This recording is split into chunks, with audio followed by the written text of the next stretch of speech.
Ciudad Capital, noticias, entrevistas, análisis de la capital de México.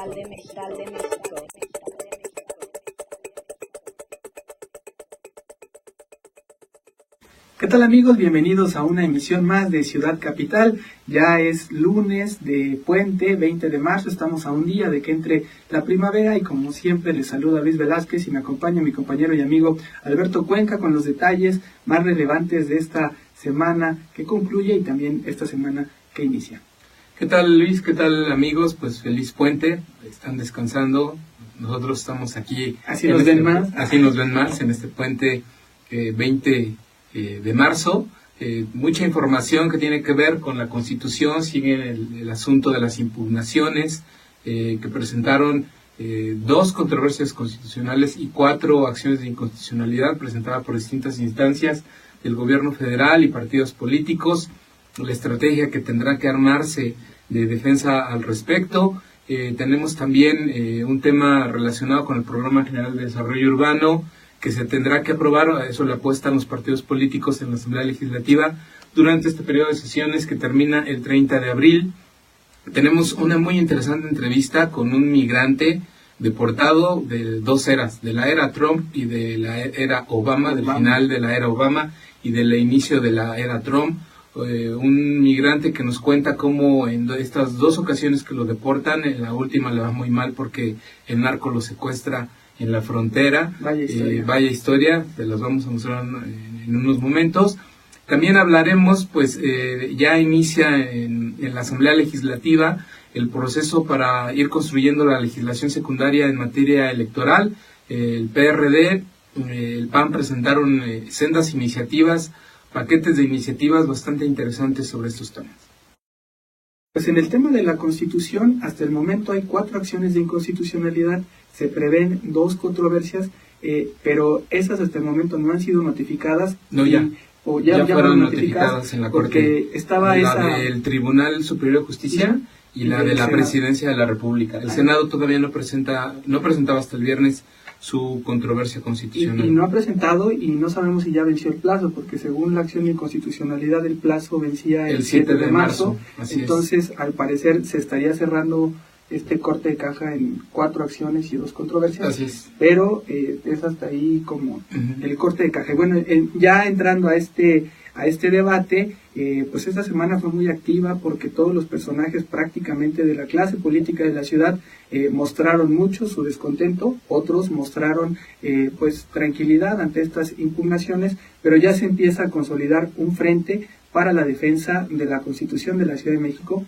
Y pues tú tienes más detalles de lo que ya está previendo Alejandro Encinas, presidente de la mesa directiva de la Asamblea Constituyente, para hacer una defensa muy seria, porque lo que ha habido hasta ahorita han sido como planteamientos de distintos actores políticos, como por ejemplo Héctor Serrano, que estuvo en la plenaria del PRD y como líder de una corriente de la izquierda, la más importante de la ciudad, hizo ya este llamado a convocar a un frente para que incluso puedan salir a las calles a movilizarse para generar esta presión social a los ministros de la Corte y evitar que se eche para atrás a la Constitución.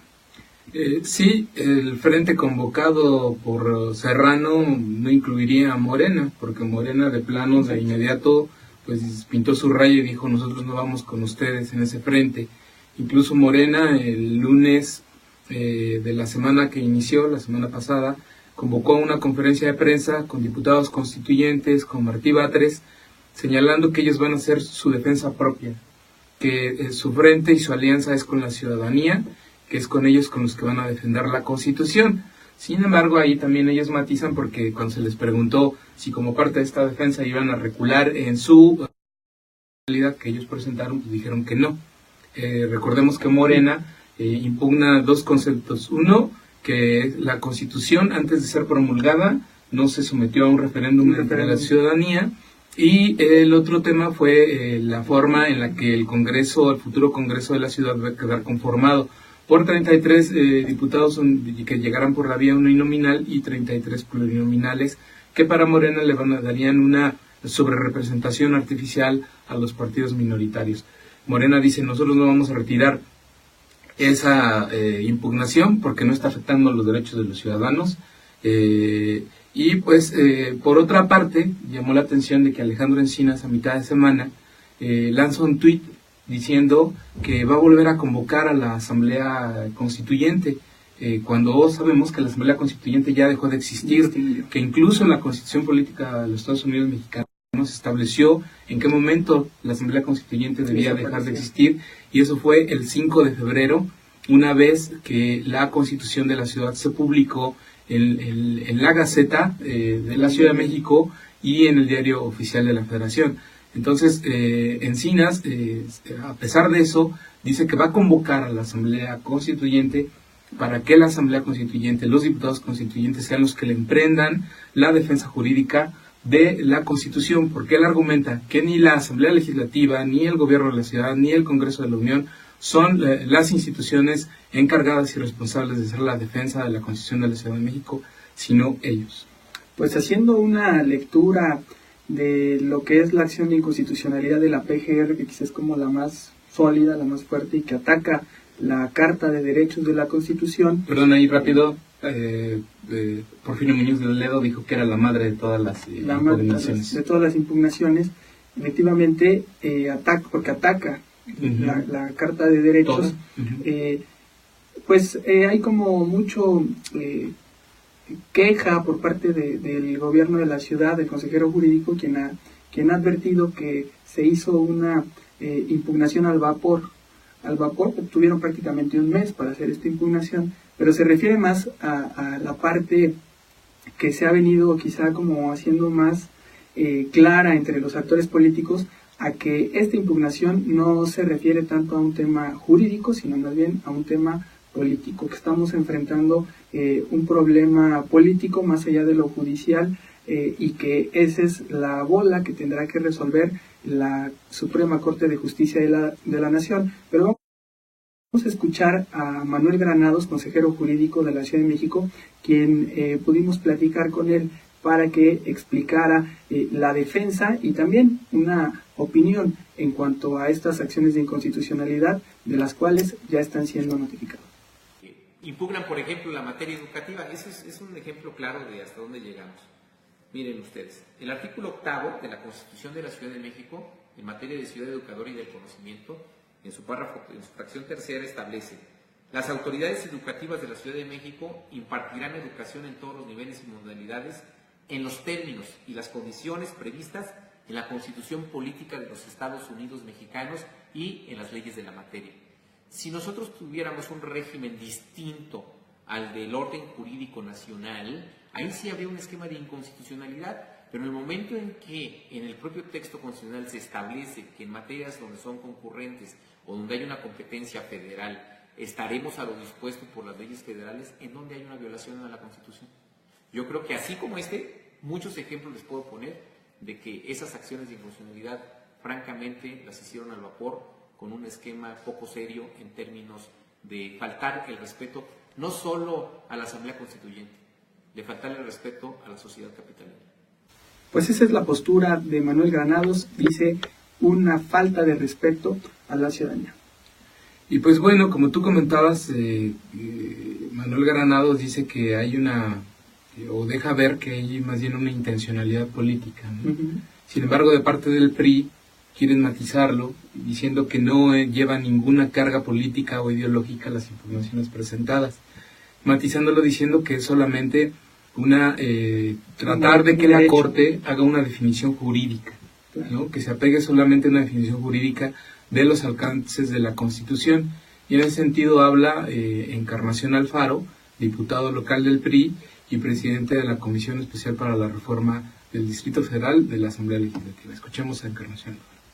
Debe evitar es que se genere un estado de crispación política por el ejercicio de una disposición constitucional. Las controversias constitucionales y las acciones de inconstitucionalidad son figuras que existen en la República, y si alguien quiere hacer uso de ellas, que tenga la personalidad jurídica para hacerlo, el interés jurídico para hacerlo, no hay por qué asustarse de que lo hagan. Si la Procuraduría General de la República, que además tiene la obligación de velar por el orden constitucional en el país considera que hay elementos de inconstitucionalidad en la Constitución Política de la Ciudad de México, está en todo su derecho de presentar el recurso, la acción, en la Suprema Corte de Justicia de la Nación, que es nuestro máximo tribunal constitucional. No por hacerlo está incurriendo en una confrontación de carácter político-ideológico, está cumpliendo una responsabilidad que tiene de cuidar el orden normativo de la nación. Será la Suprema Corte de Justicia de la Nación la que habrá de precisar si existen o no elementos de inconstitucionalidad, porque en todo caso, de existir estos elementos de inconstitucionalidad y no haberse presentado la acción en tiempo y forma, podría generar a futuro un estado de inseguridad jurídica para los propios habitantes de la Ciudad de México. Pues esa es la opinión de Encarnación Alfaro, quien ha sido de los pocos priistas que ha salido a dar la cara, ¿no? En cuanto a esta impugnación por parte de la Federación, tanto de la Consejería Jurídica de Presidencia como de la PGR, que es las impugnaciones más duras a la Constitución. Y yo nada más quisiera traer como colación, incluso lo reportó muy bien la columnista Marta Naya, de qué pasó en esos 10 días del 28 de febrero, donde el presidente Enrique Peña Nieto convoca a los constituyentes del PRI en la sede de Los Pinos, los felicita, tanto a la bancada del PRI como a los 6 designados del Ejecutivo, los felicita, les dice respetaron muy bien los límites de la Constitución Federal. Y pues qué pasó en esos 10 días en los que se toma esta decisión de impugnar la Constitución, prácticamente el 50% de la Constitución, intentando tirar todo este esfuerzo, que yo creo que es lo que más tiene molestos a los constituyentes, en cuanto a que no hay lógica en esta imagen que tenemos todos de la Asamblea Constituyente, un PRI formando las 2/3 partes para que saliera adelante la Constitución, votando a favor la mayoría de estos temas que hoy impugnan. Entonces ahí sí se refleja pues un contrasentido. Y por ejemplo, nosotros en lo que nos toca a lo periodístico, que pudimos aportar al tema de la Constitución para ampliar el tema de libertad de expresión, derecho a la información, y nos sorprende mucho que vengan a impugnar el secreto profesional de los periodistas, alegando que tendría que ser un derecho que se debería de dar a otras profesiones. Y digo, recordar que en la ciudad, desde el 2003, el derecho del secreto profesional está vigente en una ley. Entonces, pues parece muy grave que la PGR esté intentando, o en este caso la Federación esté intentando dar marcha atrás a un derecho que ya ha sido conquistado por los periodistas de la Ciudad de México. Sí, porque además no solo eliminarían el secreto profesional, así como viene en la Constitución, quieren llevarse también entre las patas otros derechos, como es la cláusula de conciencia y el hecho de que los periodistas podamos mantener a salvo, no revelar quiénes son nuestras fuentes de información. Lo que ahí tramposamente establece la PGR, es decir, el secreto profesional, así como viene en la Constitución local, es inconstitucional, pero no argumenta nada de la cláusula de conciencia y la reserva de las fuentes de información. Ahí se lo llevan entre las patas todo el párrafo. En fin, pudimos platicar también después con un especialista, maestro de la Facultad de Derecho, él es Luciano Silva, el doctor Luciano Silva, presidente del Colegio de Profesores de Garantías de Amparo de la Facultad de Derecho de la UNAM, autor del libro Control Judicial de la Constitucionalidad. Él nos hace pues una observación muy técnica sobre cómo está viendo este proceso de las impugnaciones, las distintas impugnaciones y controversias constitucionales, qué le espera a la Corte respecto a todos estos temas, y desde su punto de vista, si estas impugnaciones hacen bien o mal a este debate para depurar y hacer más hacer más pura la Constitución de la Ciudad de México, menos controvertible a futuro. Escuchemos al doctor Luciano Silva. La Corte esperemos que logre ubicar debidamente la situación, porque están las limitantes que establece la Constitución, y entonces habría que ver si vía interpretación judicial, ya jurisprudencia, pues logra ubicar debidamente las situaciones al resolver todas las impugnaciones. Pero por un lado es bueno que pase esto, porque eso es la nota característica de una constitución moderna, que tenga los mecanismos de control de la constitucionalidad del poder y de convencionalidad. Porque ¿de qué nos sirve una constitución bonita, con todo un catálogo de derechos fundamentales, de derechos humanos, con todas las disposiciones que rigen la organización y atribuciones de los poderes públicos, las nuevas figuras, revocación de mandato, etcétera, etcétera, si no contamos con los mecanismos de control de la constitucionalidad para controlar el poder, de fiscalización, transparencia y rendición de cuentas? Eso es lo que caracteriza una constitución. Pues ahí esta diversidad de opiniones, una opinión técnica, a mi juicio, diría yo, más bien aquí el dinosaurio se nos aparece de nueva cuenta, es un poder autoritario el que parece que quiere que haya una regresión en los derechos que han conquistado los capitalinos. El tema está abierto, seguiremos muy puntualmente esta discusión que se dará en la Suprema Corte de Justicia de la Nación sobre la primera constitución de la Ciudad de México. Sustentabilidad. Ciudad capital.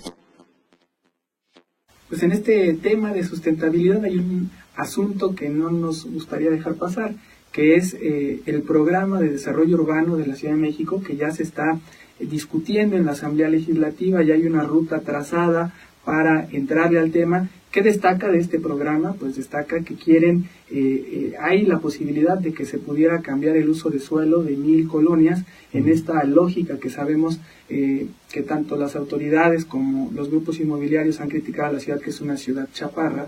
Entonces la idea es hacer la Ciudad de México una ciudad alta, este crecimiento vertical para dotar de mayor vivienda a la Ciudad de México y también de esta ciudad policéntrica, que significa que puedan hacerse grandes construcciones donde convivan las personas con su trabajo, con sus centros de estudio y además puedan habitar ahí para evitar estos problemas que existen en la ciudad de movilidad. Entonces esta discusión ya está en la Asamblea Legislativa y pudimos platicar con Raúl Flores, que él integra la Comisión de Desarrollo e Infraestructura Urbana de la Asamblea Legislativa, donde tendrán que definir y donde tienen previsto que sea en este periodo que concluye antes del 30 de abril un programa general de desarrollo urbano de la Ciudad de México. Vamos a escuchar lo que nos plantea él en un inicio sobre esta discusión.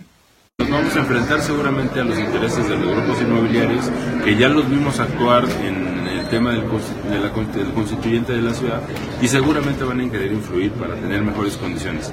De ahí que se generaron discusiones tan vacías como las de la plusvalía, de ahí que se ha generado también una serie de rumores acerca de que queremos favorecer los intereses de los inmobiliarios. Lo que queremos efectivamente es que haya una mejor relación entre vecinos. Lo que queremos es que se creen zonas de desarrollo ahí donde haya mayor consenso en la ciudad y donde la ciudad lo necesita. Que no estemos expulsando a la gente a la periferia de la ciudad. Entonces, sí, para nosotros es muy importante esta discusión y yo invito por este medio de la capital, de Capital CDMX, a decirle a la gente que se acerca a la Asamblea Legislativa, a los ciudadanos, a las ciudadanas, que el Programa General de Desarrollo Urbano es un tema de interés de todas y de todos, y que van a encontrar ahí una serie de instrumentos muy importantes para lo que es un anhelo, que nuestros hijos tengan mejores lugares de esparcimiento. ¿Qué te parece, Alberto, esta discusión que se abre en la Asamblea Legislativa? Nada más poner un poco de contexto al auditorio. Por lo menos estos 4 años que va el gobierno de Miguel Ángel Mancera, se ha desarrollado la ciudad sin este programa vigente, ¿no? Existe, pero está desactualizado. Marcelo Ebrard en 2012 desistió de impulsarlo, lo planteó, lo puso en la mesa, y antes de irse claudicó, dijo, ya es una tarea que no me da tiempo, lo dejamos para el próximo gobierno. Y tú tienes muy claro qué ha pasado en este tiempo al dejar esta norma tan abierta y olvidada, desfasada. Bueno, se ha desarrollado la ciudad, pero ciertamente bajo muchas sospechas, bajo una sombra de corrupción, porque recordemos que muchas construcciones, muchas edificaciones, torres de oficinas y de viviendas que rebasan los niveles o las densidades permitidas por los usos de suelo en esas zonas, al amparo pues de normas también muy controvertibles como la norma 26, que pues supuestamente iba a generar incentivos para el desarrollo de vivienda social, y pues no fue así. O sea, fueron viviendas que al final costaban más de 700,000 pesos y que pues de social no tenían nada. Ahora también habrá que ver cómo los legisladores locales pues llegan a resolver temas que para los ciudadanos también son fuente de mucha corrupción y de muchas dudas, como los sistemas de actuación por cooperación que ya existen en distintas zonas de la ciudad y que establecen pues determinados polígonos o superficies en donde se pueden llegar a acuerdos con particulares para hacer construcciones, modificar usos de suelo a través de fideicomisos privados. Entonces veremos ahí cómo pues se llegan a resolver ese tipo de cuestiones que quedan como muy al aire, y como decía al inicio de esta intervención, bajo mucha sospecha de corrupción de parte de los vecinos. Y otro tema muy importante es que este programa de desarrollo urbano que llegue a publicar la Asamblea Legislativa, que llegue a aprobar en este periodo de sesiones que concluye el 30 de abril, será un programa con una vigencia muy corta, porque la Constitución de la Ciudad de México, y en esa parte no hubo impugnaciones, no que recuerde que haya habido impugnaciones, en la parte de planeación urbana se establece que el próximo jefe de gobierno, que llegue en 2018, tendrá que generar un programa de desarrollo urbano provisional que sustituirá al que hoy aprueben los diputados. Con este Instituto de Planeación. Y ese programa de desarrollo urbano será temporal, será vigente hasta el 2020, porque en el 2020 el Instituto de Planeación de la ciudad que se creó es profeso en la Constitución capitalina para eso, generará un propio programa que será de 15 años. De 15 a 20 años tendrá vigencia ese programa. Entonces ese programa va a ser vigente de 2020 al 2040 y pues todo lo que hoy haga de esfuerzo la Asamblea Legislativa va a tener una vigencia muy corta. Terminará siendo sustituido por el nuevo gobierno, porque prácticamente es a ellos a quienes da esta facultad. Así es. Y una duda que se ha venido planteando entre los vecinos de la Ciudad de México es si van a desaparecer los programas parciales, los programas delegacionales en materia de desarrollo urbano, y eso fue algo que le preguntamos a Raúl Flores para ver cómo viene esta discusión aquí en la Asamblea Legislativa. Lo deseable es que quede ya autorizado en el periodo de sesiones que está corriendo. La verdad es que el hecho de que se haya discutido ya en el Conduce allana mucho esa posibilidad. También estamos platicando con los pueblos originarios para generar las condiciones para que se sientan cobijados por este Programa General de Desarrollo Urbano. Y vamos a esforzarnos porque en este periodo legislativo quede perfectamente analizado, y ya estamos trabajando en sesiones arduas con CEDUBI, con las diferentes instancias, para que se puedan afinar todos los puntos técnicos y los puntos sociales, sobre todo, que contiene y no haya ninguna vulneración a esto que es el programa que definirá el futuro urbano de la Ciudad de México. Va a dar la pauta para que los programas delegacionales se puedan actualizar. No desaparecen, se actualizan. Y las zonas de plan parcial, las zonas de patrimonio, la idea es que queden protegidas, que no se altere, que no, si alguien vive en una zona que tiene un plan parcial, que no el día de mañana vea que se construye un gran desarrollo habitacional o comercial en esa zona que era restringida para la vivienda unifamiliar, o que junto a donde hay vestigios como en Coyoacán, que hay vestigios del siglo XVII, XVIII, de repente tengan junto una construcción que haga una agresión al entorno. Pues ahí está abierta esta discusión del programa de desarrollo urbano. Estaremos muy atentos porque es una de las principales preocupaciones de los vecinos y de la Ciudad de México, el desarrollo urbano de la Ciudad de México. Entrevista. Ciudad Capital.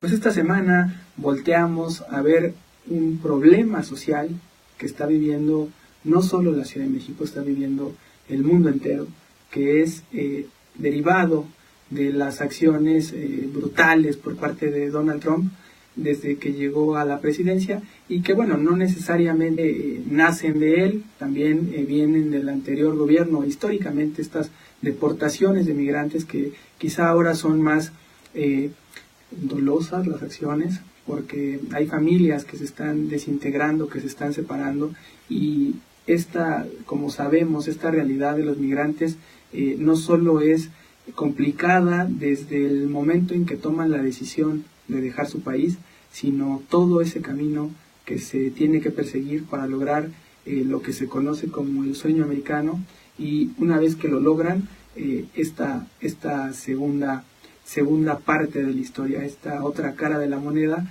que tiene un rostro muy, muy desigual. Así es, pudimos entrevistar a un migrante de 43 años de edad, originario del Estado de México, de Chalco. Se fue a los 13 años a Estados Unidos, radicó en Miami, después se fue a Atlanta.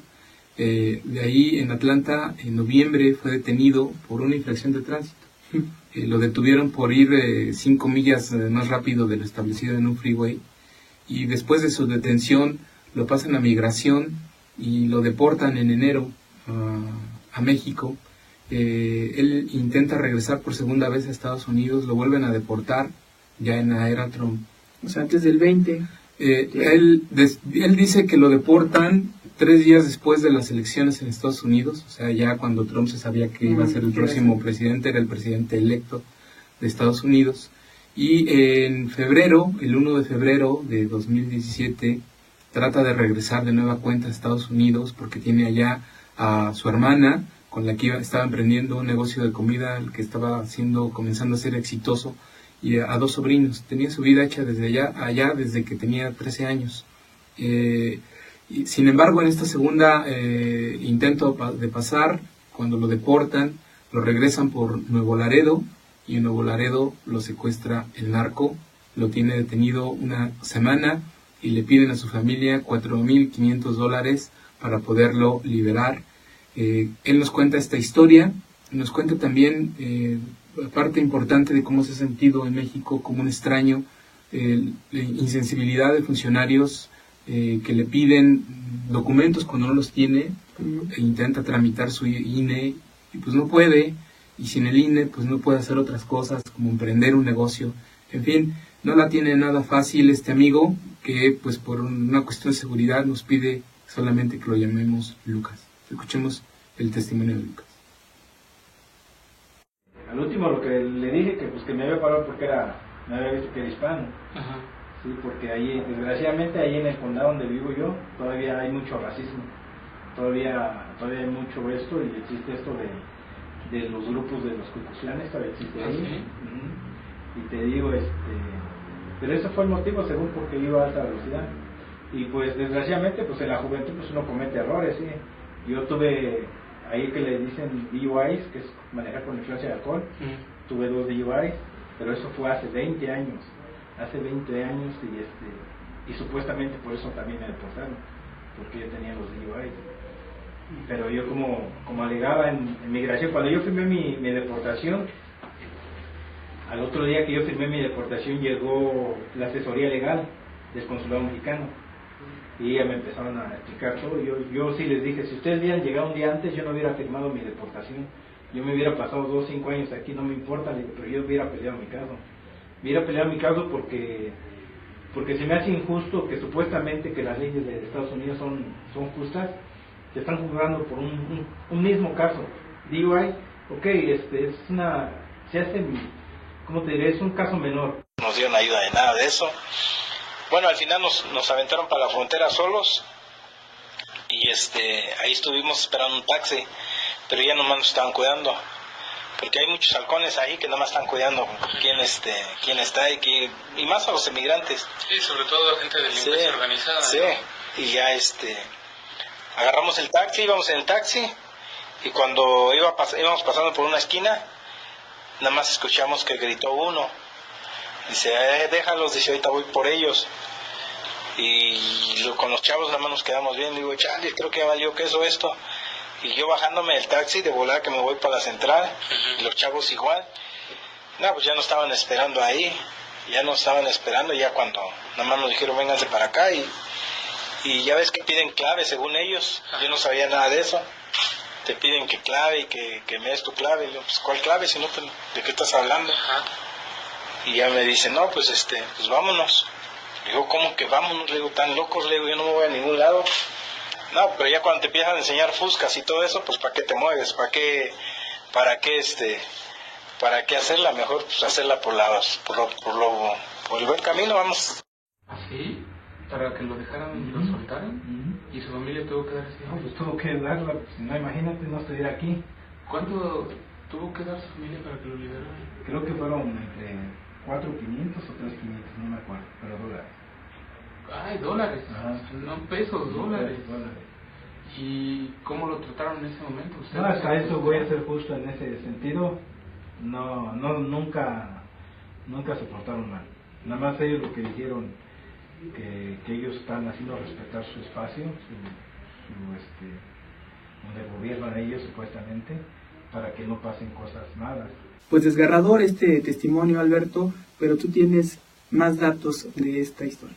Sí, comentarles solo para contextualizar esta situación de los migrantes que son deportados, tan solo en la situación, en el escenario de la Ciudad de México, no comentar el escenario nacional porque pues todavía es mucho más amplio y mucho más complejo. De acuerdo con la CEDEREC de la Ciudad de México, a la semana en la capital del país se reciben 3 aviones con migrantes procedentes de Estados Unidos, cada uno con 140 migrantes, de los cuales 18% en promedio permanecen en la capital del país.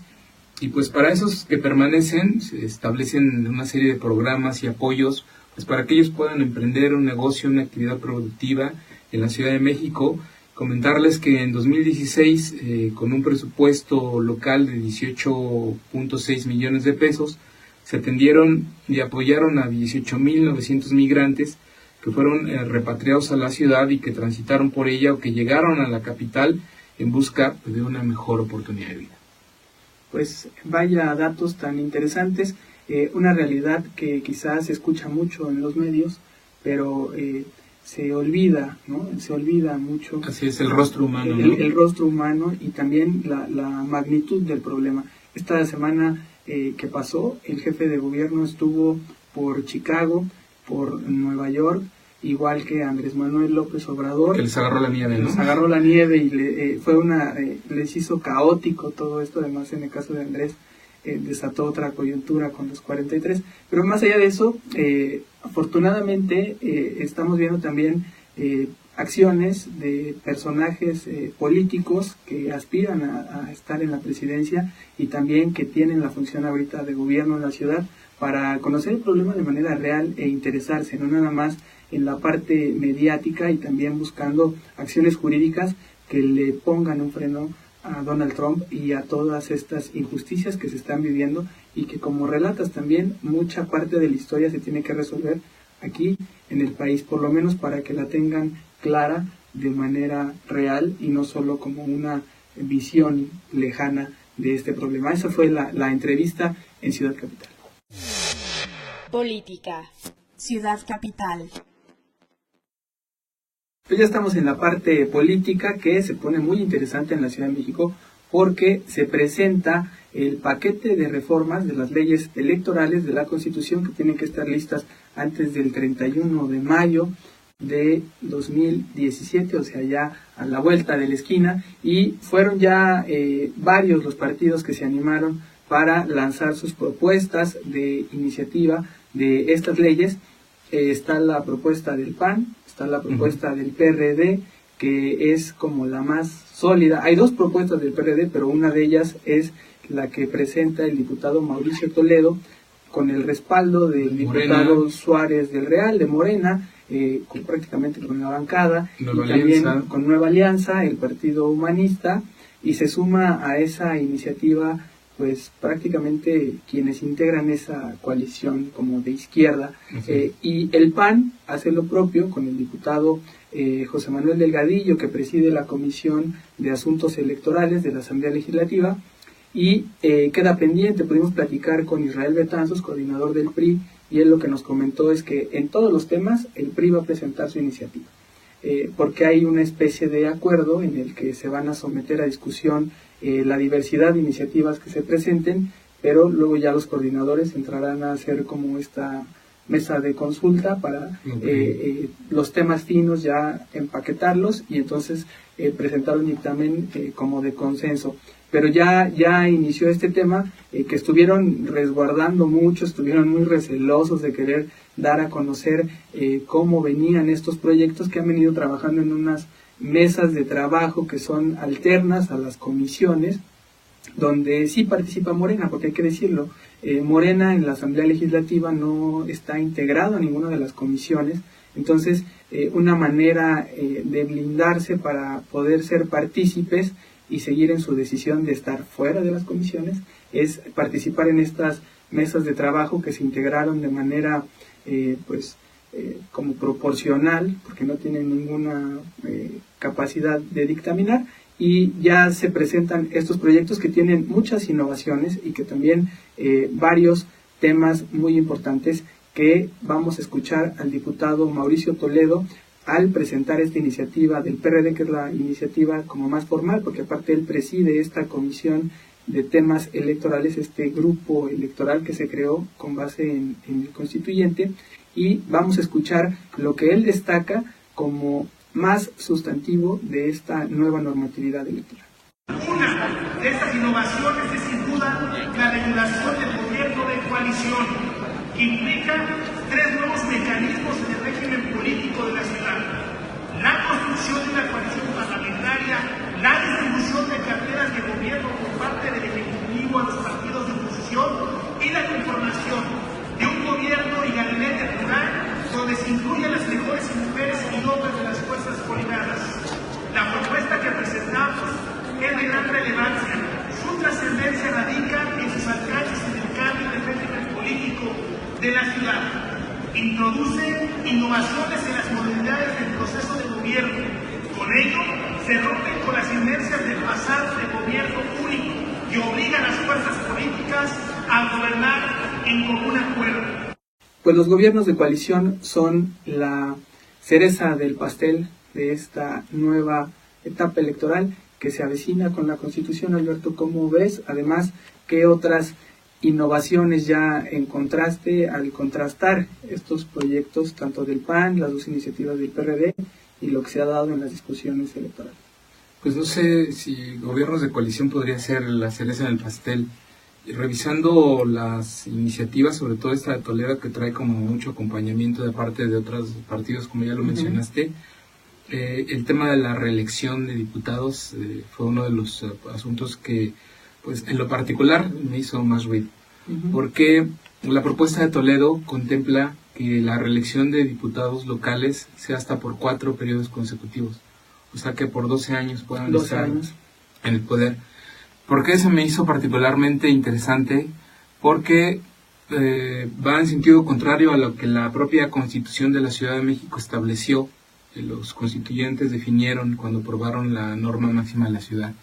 Cuando ellos aprobaron la Constitución, contemplaron que la reelección de diputados locales solo sea por un periodo, no por 4. Sin embargo, Toledo va por 4 periodos. ¿Qué pasa aquí? Entre la propuesta de Toledo y la Constitución de la Ciudad de México hay una impugnación de la PGR. La PGR justamente está impugnando el artículo 29 de la Constitución, en el que se establece que la reelección de diputados va a ser solo por un periodo. Para la PGR el argumento es que en el artículo 122 de la Constitución Federal se establece que la reelección de diputados locales para la Ciudad de México tendrá que ser, podría ser, lo dejan también como una opción, hasta por 4 periodos consecutivos. Recordemos que en los debates de la Asamblea Constituyente, los diputados establecieron que era solo como una opción que fuera hasta por 4 periodos, y por eso lo dejaron en 1. Entonces este tema es uno de los más controvertidos. Veremos, porque también la iniciativa de Toledo correrá la suerte que corran las impugnaciones, que de alguna manera resuelva la Suprema Corte de Justicia, porque si la Corte establece que son válidos la reelección solo por un periodo y no por 4, pues entonces la iniciativa de Toledo en ese sentido no va a prosperar. Claro, aunque es paradójico, ¿no? Porque es la Constitución, o sea, pareciera que Toledo se adelanta apegándose al criterio que establece la Constitución Federal. Y apegado al criterio del PRI. Y apegado al criterio del PRI, librando este posible conflicto legal. Y recordar que más bien en la Asamblea Constituyente era donde había ese temor, de decir, no hay que darles tanto, hay que acotarlo. Y la PGR es la que dice, no hay que acotar, hay que ampliar. Entonces, digamos que la propuesta está pegada a lo que establece la Constitución Federal, contraviene lo que dice la Asamblea Constituyente, y pues ya veremos en qué termina tanto la impugnación como esta disposición que le estaría dando a los diputados la posibilidad de ser no solo, podrían ser electos durante 12 años en ese cargo, electos y reelectos. Y también una particularidad que veíamos en la iniciativa es que les permite a algunos renunciar para poder ir en busca de, renunciar a su militancia para poder ir en busca de un nuevo cargo, pudiera ser otra diputación federal, pudiera ser una alcaldía o ser concejales. Y también no solo da esa posibilidad para quienes tienen partidos, sino también para quienes son independientes, que se puedan incorporar a un partido político y desde ese partido, ¿no? Se está a la inversa, ¿no? Permite la iniciativa de Toledo que si tú eres de un partido político y te lanzas como diputado local, renuncies a tu militancia y como candidato independiente busques la reelección por ese mismo cargo, como diputado local, pero ahora independiente, no por el partido que inicialmente te postuló. Es lo que considera Toledo. Y a la inversa. Y a la inversa no. Si tú llegaste como diputado por la vía independiente, la iniciativa de Toledo te cierra la posibilidad de que tú busques la reelección sumándote a un partido político posteriormente.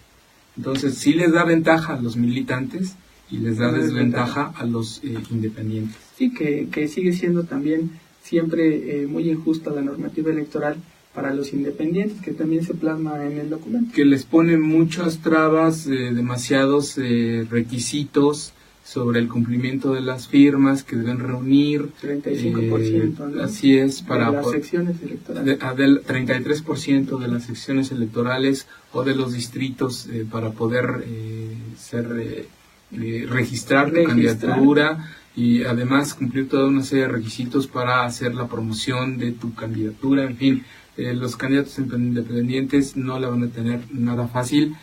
Podrán ser candidatos independientes a jefe de gobierno, a diputados, alcaldes y concejales, pero no la van a tener nada sencilla.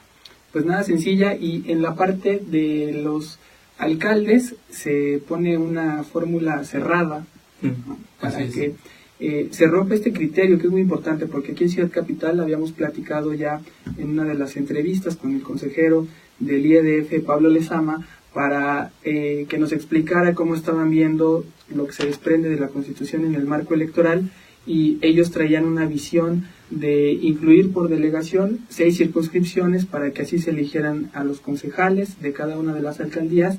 Y aquí en esta iniciativa lo que se está planteando es que eso se cierre prácticamente, que desaparezcan en los hechos estas circunscripciones, y dice el alcalde que gane se va a llevar de saque sus 6 concejales, y ya los otros 4, que podrían ser 4 o hasta 6, porque no, incluso 4, 6 y hasta 9, porque estamos hablando de que hay delegaciones que van a tener 10 concejales, va a haber algunas que tengan 12 concejales y va a haber otras que tengan 15 concejales. Entonces, dependiendo la densidad de población. Ahí entrará este margen de los plurinominales que entren vía concejales, y pues se extiende esa posibilidad para ellos en esta iniciativa. Y otro tema, que no sé si tengas algo más que comentar en cuanto a las alcaldías, pero el otro tema también complicado totalmente es el de cómo integrar el nuevo Congreso, el primer Congreso de la Ciudad de México. Sí, porque son 33 diputados uninominales, 33 plurinominales, y ahí la situación, pues tendrá que ver cómo estableces la paridad de género, porque pues 33 no es un número par. Entonces tienes que llevar listas de candidatos pares, y pues con 33 candidatos pluris y 33 unidos va a ser muy complicado pues que se logre esa paridad, ¿no? Entonces veremos de qué manera se van resolviendo esta iniciativa de Toledo. También hay una iniciativa del PAN, que el PAN presentó todo un paquete. Comentarte que el PAN plantea un nuevo código de instituciones y procedimientos electorales, una ley procesal electoral, reformas a la ley de participación ciudadana y al Código Penal capitalino, distinta a la de Toledo, que él solo establece la creación de una ley electoral. Una ley electoral, sí, exactamente. Lo que tiene que, o lo que suma el PAN es la parte procesal electoral, que es sustantiva en la Ciudad de México y que supongo también está orientada a estos temas de participación ciudadana que cada vez son más necesarios y que se están llevando a cabo. Yo solo destacaría en la parte de las diputaciones.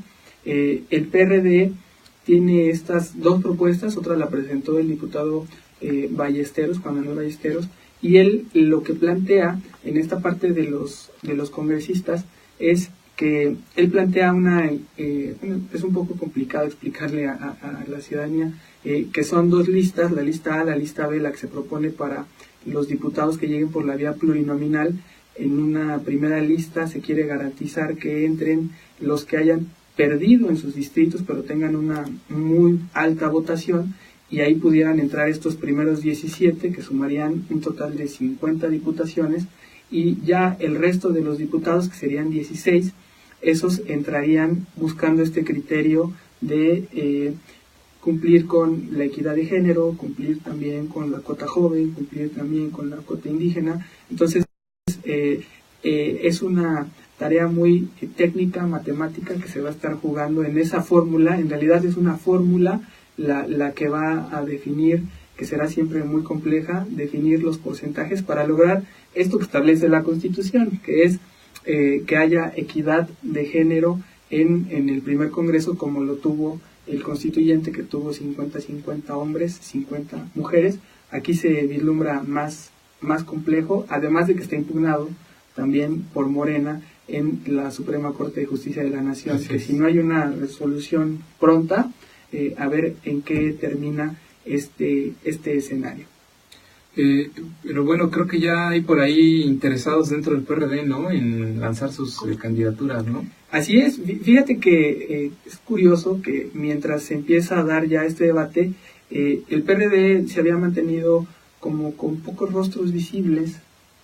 Me refiero a los líderes territoriales, ¿no? A los líderes territoriales que son en el PRD, pues Mauricio Toledo, que tiene su fortaleza en Coyoacán, Leonel Luna, que tiene su fortaleza en Álvaro Obregón, o los de Iztacalco con Elizabeth Mateos, o Julio César Moreno en Venustiano Carranza, y es de la delegación Gustavo Madero, donde alzan la voz y dicen: aquí estamos, ¿no? Estamos, ¿cómo se llama?, listos y firmes, contrario a todo el pronóstico, porque ahorita que está como mediáticamente dándose la imagen de que el PRD se está desmoronando, de que los grandes liderazgos están corriendo a Morena, pues pudimos platicar con Víctor Hugo Lobo, dirigente de la corriente perredista Fuerza Democrática, que gobierna Gustavo Madero ya desde muchos años, lleva en el poder, es su segunda vez como jefe delegacional en Gustavo Madero, y que tiene ese control territorial, y dice: yo sí me destapo como candidato a la jefatura de gobierno,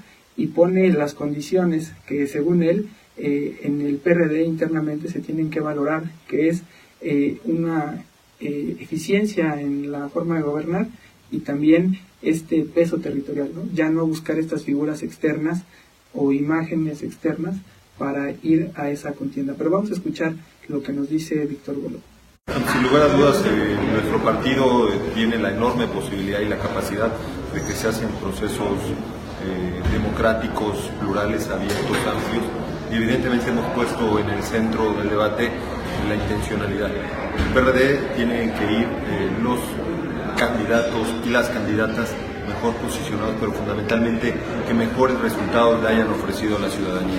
Nosotros hemos dicho que evidentemente por el peso, el tamaño de la presencia que hemos construido en una importante región de nuestra ciudad, por supuesto queremos inscribirnos por los resultados en los que creemos que estamos dando de manera benéfica, que hay una visión de ciudad importante, que los hechos hablan de cuál es nuestra perspectiva que podemos construir más allá de Gustavo Amadero, que nos podemos contrastar muy claramente de lo que son otros gobiernos, que hoy los ciudadanos tienen la oportunidad de contrastar quién sirve, quién resuelve y quiénes están metidos en el tema de los escándalos mediáticos.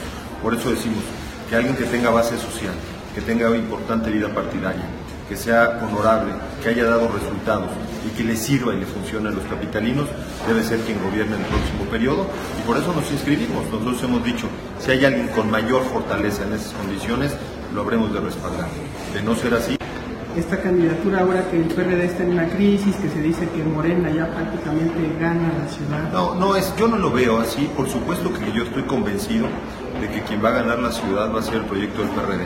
Simplemente los capitalinos son ciudadanos muy informados, perfectamente analíticos, y podrán contrastar qué funcionarios de los gobiernos perredistas han funcionado y han resuelto, y qué han hecho los legisladores, los representantes y los delegados de Morena. La diferencia es abismal. El PRD tiene resultados, programas, obras, acciones impresionantes, y del otro lado han estado en el escándalo sin saber cuál es su visión de ciudad. Por eso el PRD está tan fuerte como nunca en la ciudad. Nos hemos desprendido como un órgano vivo de lo que tenemos que desechar y nos vamos nutriendo de lo que va fortaleciendo. El PRD va a crecer, te puedo decir, hubo un proceso importante de afiliación recientemente, hemos tenido los números más amplios que no habíamos tenido en nuestra historia, y evidentemente la gente va a tener muy claro por dónde van la ruta y por dónde va el proyecto de nuestra ciudad. Entonces, pues por eso estamos muy confiados, estamos muy contentos de cuál será el desarrollo que viene en nuestra capital. Yo estoy muy claro, los compañeros de Morena, pues no representan a la izquierda, no representan un proyecto de desarrollo en materia de justicia social. El único partido de izquierda progresista que va a darle progresividad a nuestros derechos es el PRD, y el PRD va a llegar con la mejor candidata o el mejor candidato, y por eso estamos poniendo la vara alta, que quien rebase. Pues ahí está Lobo, muy echado para adelante, diciendo nosotros sí tenemos con qué, y está seguro, dice, de que el PRD podría ganar la elección en 2018. Pues muy echado para adelante, y con qué, quizá, pero con ayuda, porque pues el PRD está abriendo la posibilidad de una alianza con el PAN. Entonces, si está muy echado por adelante, quizás sea porque sabe o tiene la consideración de que podría ir el PRD en una alianza con el PAN para vencer a Morena en la ciudad e incluso en el país. Que por cierto, esa alianza puede generar más fracturas en el PRD, porque en su momento, y como ya lo hemos comentado aquí en programas anteriores, hay distintas corrientes en el PRD que no les gusta la posibilidad, la idea de que haya una alianza del PRD con el PAN. Estamos hablando en particular de la corriente que encabeza el ex senador Carlos Sotelo y Pablo Gómez. Ahí hay algunos grupos dentro de esa corriente que dicen, si hubiera una alianza con el PAN, nosotros nos corremos a Morena. Entonces yo no sé qué tanto estén ponderando ahí los dirigentes del PRD, pues que esta alianza, eventual alianza panista con los panistas, genera una crisis interna en el Sol Azteca. Así es, para muchos representa una grave crisis, sería sepultar al PRD, desdibujar sus ideales con el enemigo histórico, ¿no? El enemigo histórico en la Ciudad de México, que es el PAN, y ya como un gesto de desesperación lograr esta alianza, aunque sabemos que se está trabajando también en lo federal por esta alianza PAN-PRD hacia la presidencia con Miguel Ángel Mancera, que claro y por supuesto que trastocaría a la Ciudad de México. Son escenarios que no podemos perder de vista, que ya por ahí Raúl Flores también salió a declarar diciendo sí, estamos abiertos a una alianza con el PAN. Barbosa fue su argumento también. Y Jorge Romero también confirmó que está esa alianza posible. Está esa alianza, y está ya como que muy en el ánimo, sobre todo del PAN, también de por primera vez ir amarrados. A ellos sí les interesa mucho en la ciudad, porque a través del PRD es como han logrado tener un crecimiento. Por ejemplo, hoy por hoy el PAN es el partido más beneficiado de la crisis que tiene la izquierda en el PRD, porque es el partido que ha podido expandirse más, tanto en la Asamblea Legislativa como en gobiernos, y creo que es parte de la nueva composición política que está teniendo la ciudad. En fin, muy interesante. Así está la política en la Ciudad de México. Agenda. Ciudad Capital. Pues esta semana empieza también muy activa, Alberto, con varios temas, sobre todo del constituyente, que seguramente seguirán dando de qué hablar. Sí, así es, pues le estaremos dando seguimiento a la defensa que hagan el PRD, los exconstituyentes, la forma en la que se organicen para, si se revive la Asamblea Constituyente, con la posibilidad de que vayan a esta defensa. Pues también darle seguimiento en la Asamblea Legislativa del Distrito Federal a la construcción de las leyes secundarias, particularmente las que tienen que ver con la materia electoral y que tienen un plazo perentorio, porque se tienen que aprobar a más tardar en la última semana de mayo. Comentarles también que hay algunos eventos importantes a los que tendremos que darle seguimiento y que tienen que ver con el análisis de la Constitución de la Ciudad de México. En la Escuela de Administración Pública de la ciudad se va a llevar a cabo la segunda conferencia de la Constitución Política de la Ciudad de México, Logros y Retos. Esta vez analizarán la Carta de Derechos el 23 de marzo a las 9:30 de la mañana, un tema muy importante porque además toda la Carta de Derechos fue impugnada.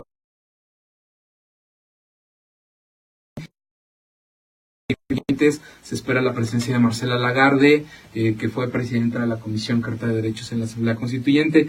También comentarles que en el Instituto Electoral de la Ciudad de México se va a llevar a cabo un foro sobre alcaldías el 24 de marzo, análisis de la Ley Orgánica de Alcaldías y pues el reto de la construcción de la operación electoral que tendrá que hacer el IEDF para la elección de alcaldes en 2018.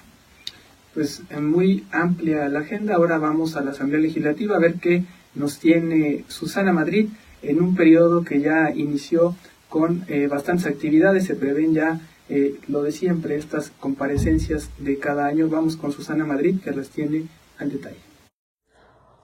Hola, ¿qué tal? Un saludo para Luis, Alberto y a toda la audiencia de Ciudad Capital para platicarles que a partir de esta semana, ya todos los martes y jueves, se van a llevar a cabo las sesiones ordinarias en el recinto de Donceles. Este segundo periodo va a culminar junto con el mes de marzo, motivo por el que los legisladores pues se han apresurado a presentar las iniciativas correspondientes a las leyes orgánicas de la Constitución de la Ciudad de México. Prueba de ello fue que este jueves se presentaron 3 correspondientes a la ley electoral, 2 de ellas provenientes del PRD y una más del PAN. El presidente de la Comisión de Gobierno también dio a conocer que se van a llevar a cabo las comparecencias de los servidores públicos de la Ciudad de México. La primera en comenzar va a ser la presidenta de la Comisión de Derechos Humanos, que asistirá al recinto de Donceles el martes 28 de marzo, al igual que el Contralor General del Distrito Federal, mientras que el 4 de abril próximo llegarán el Procurador General, además del Secretario de Seguridad Pública. Hasta aquí el reporte desde la Asamblea Legislativa. Un saludo para todos.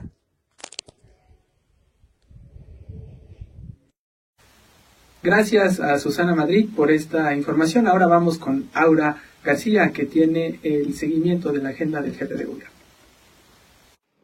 Hola Luis, hola Alberto. Les comento que el jefe de gobierno de la Ciudad de México, Miguel Ángel Mancera, declaró el viernes pasado que está dispuesto a defender la constitución política local de manera seria y precisa, por lo que se espera que a lo largo de toda esta semana, que va del 20 al 26 de marzo, prepare junto al consejero jurídico y de servicios legales de la CDMX una defensa sólida de la Carta Magna. El Frente Común que defenderá este documento histórico, según anunció Manuel Granados, considera la participación del que fue el presidente de la Asamblea Constituyente, Alejandro Encinas, el presidente de la Comisión de Gobierno de la Asamblea Legislativa del Distrito Federal, Leonel Luna, así como la colaboración de toda el área jurídica de la capital, que incluye especialistas en materia de acciones de inconstitucionalidad, controversias constitucionales en materia de amparo, y abogados que tienen un amplio conocimiento litigioso respecto a los temas que ya les comenté. Hasta el momento, como ya lo mencionaron ustedes durante el programa, la Corte ya aceptó 4 acciones de inconstitucionalidad, por lo que esperamos que toda esta semana haya mucho movimiento con respecto a la conformación de este Frente Común. Un saludo, Luis, Alberto. Pues así llegamos al final de una emisión más de Ciudad Capital. Se despide de usted Luis Velázquez. Muchas gracias por escucharnos en CDMX Radio y también por habernos visto en Facebook Live. Hasta luego, Luis, hasta luego, amigos, en esta semana pues de 4 días, semana muy corta. Recordarles, nos pueden seguir en nuestras redes sociales, también en nuestro portal de internet. La entrevista que hicimos con Lucas, este migrante deportado, pues la podrán ustedes consultar completa en el portal de Capital CDMX, así como en el canal que tenemos de YouTube, en donde podrán ustedes darle seguimiento a pues todo este testimonio que nos dio de cómo fue deportado 2 veces en la última parte de las postrimerías de la era Trump y postrimerías de la era Obama y el inicio de la era Trump. Hasta luego.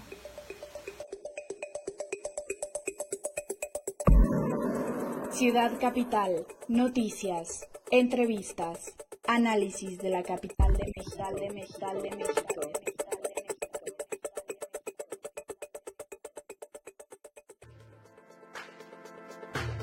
Síguenos en nuestras redes sociales, Twitter, @capitalmx_, Facebook, Capital CDMX, YouTube, Capital CDMX.